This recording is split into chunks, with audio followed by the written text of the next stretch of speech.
नमस्कार, मैं कैलाश शर्मा एक बार फिर उपस्थित हूं आपके सामने टर्म 2 में कक्षा 9 व 10 के लिए निर्धारित संस्कृत का पाठ्यक्रम लेकर। तो आइए चर्चा करते हैं। हमारा आज का विषय है टर्म 2 का सिलेबस। आज हम कक्षा 9 व 10 दोनों के ही सिलेबस के बारे में चर्चा करेंगे। ध्यान रहे, कक्षा 9 व 10 के जो प्रश्न पत्र का प्रारूप है वो एक जैसा है, यानी कक्षा 9 और 10 का जो क्वेश्चन पेपर होगा उसका पैटर्न सेम है। इसमें किस प्रकार के प्रश्न पूछे जाएंगे आइए देखते हैं। सबसे पहला होगा अपठित अवबोधनम यानी अनसीन पैसेज, जो होगा 10 अंक का।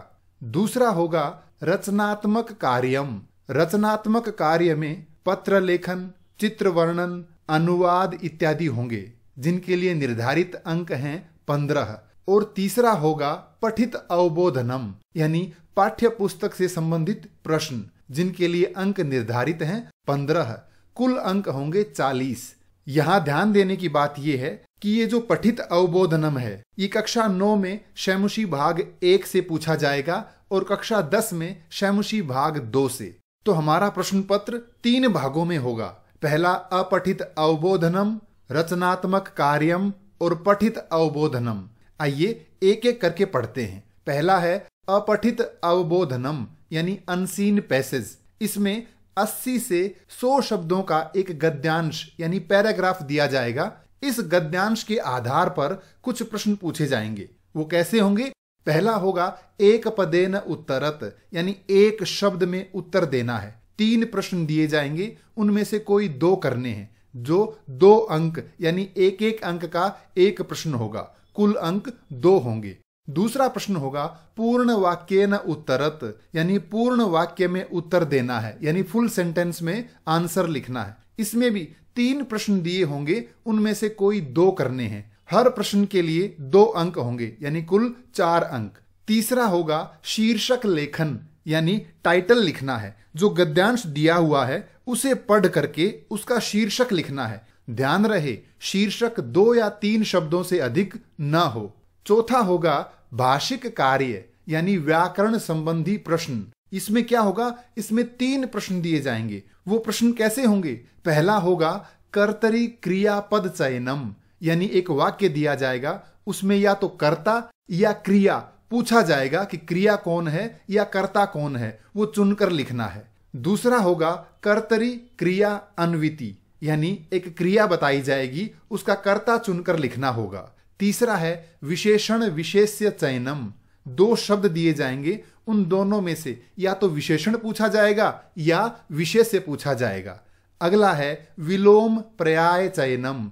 एक शब्द दिया जाएगा, उस शब्द का या तो विलोम शब्द या पर्यायवाची उस गद्यांश से ढूंढ करके लिखना होगा।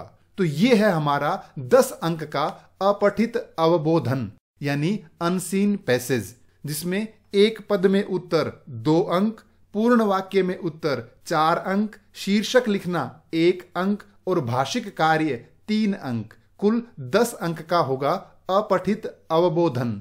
दूसरा है रचनात्मक कार्यम। इसके लिए 15 अंक निर्धारित हैं। इसमें क्या पूछा जाएगा? सबसे पहले होगा औपचारिक या अनौपचारिक पत्र यानी फॉर्मल या इनफॉर्मल लेटर, जिसके लिए 5 अंक निर्धारित हैं। इसमें क्या होगा?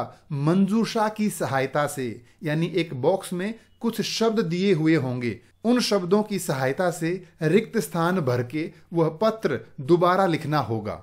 ध्यान रहे 10 रिक्त स्थान होंगे और प्रत्येक शब्द के लिए आधा अंक होगा, यानी कुल 5 अंक का पत्र होगा। और अगला है चित्र वर्णन या अनुच्छेद लेखन, जो 5 अंक का होगा। इसमें ऑप्शन रहेगा, चित्र वर्णन कर सकते हैं या अनुच्छेद लिख सकते हैं। दोनों में ही मंजूषा में शब्द दिए हुए होंगे।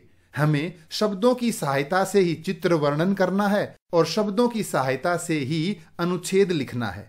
तीसरा होगा अनुवाद लेखन। इसमें हिंदी या अंग्रेजी में दिए हुए वाक्यों को सरल संस्कृत में अनुवाद करके लिखना है। तो ये था हमारा 15 अंक का रचनात्मक कार्य। इसमें पत्र लेखन, चित्र वर्णन और अनुच्छेद में से 1 करना है और अनुवाद लेखन। कुल 15 अंक का है रचनात्मक कार्य। आगे है पठित अवबोधनम इसके लिए 15 अंक निर्धारित हैं। ये कक्षा 9 में शैमुशी भाग 1 से पूछा जाएगा, कक्षा 10 में शैमुशी भाग 2 से। इसमें पहला प्रश्न होगा गद्यांश आधारित प्रश्न, जिसके लिए 3 अंक निर्धारित हैं। इसमें निर्धारित पाठों में से किसी एक पाठ का कोई एक गद्यांश यानी पैराग्राफ दिया जाएगा। उसके आधार पर हमें 3 प्रश्नों का उत्तर देना है, जिसमें से एक पदेन यानी 1 वर्ड आंसर होगा 1 अंक का, और पूर्ण वाक्य में उत्तर यानी फुल सेंटेंस में उत्तर लिखना होगा, वो होगा 2 अंक का। इसी तरह से अगला होगा पद्यांश आधारित प्रश्न।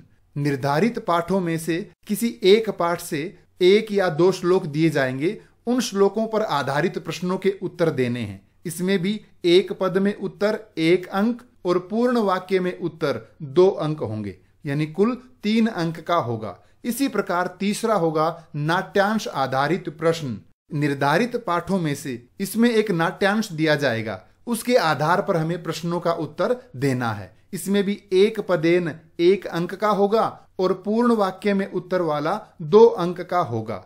चौथा होगा अन्वय लेखन, यानी एक श्लोक दिया हुआ होगा, उसके नीचे अन्वय दिया हुआ होगा, उस अन्वय में 4 रिक्त स्थान होंगे और मंजूषा की सहायता से वो रिक्त स्थान भर के वह अन्वय हमें दोबारा लिखना होगा।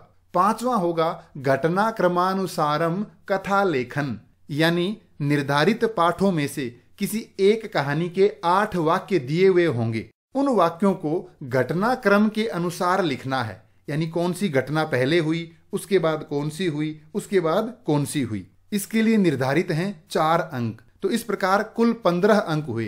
3 गद्यांश आधारित प्रश्न, पद्यांश आधारित प्रश्न 3 अंक, नाट्यांश 3 अंक, अन्वय लेखन 2 अंक और घटना क्रमानुसार लिखना 4 अंक। इस प्रकार पठित अवबोधन 15 अंक का हुआ। तो ये हमने यहां पर समझा कि टर्म 2 में एक तो आएगा अपठित अवबोधन 10 अंक, रचनात्मक कार्य 15 अंक, पठित अवबोधन 15 अंक, यानी कुल 40 अंक का हमारा ये टर्म 2 होगा।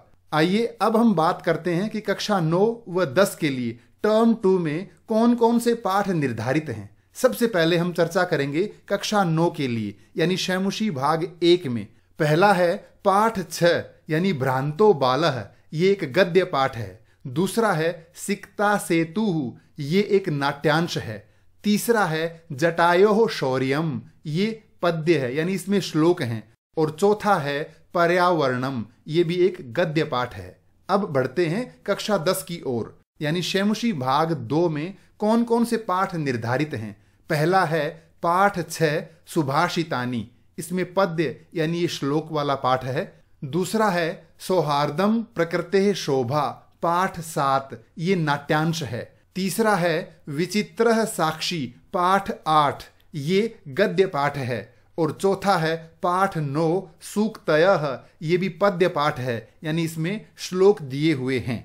तो इस प्रकार आज हमने जाना कि टर्म 2 में कौन कौन से पाठ निर्धारित हैं और प्रश्न पत्र का प्रारूप क्या होगा। तो टर्म 2 से संबंधित कोई भी प्रश्न हो तो कृपया कमेंट्स में लिखकर अवश्य पूछें। धन्यवाद।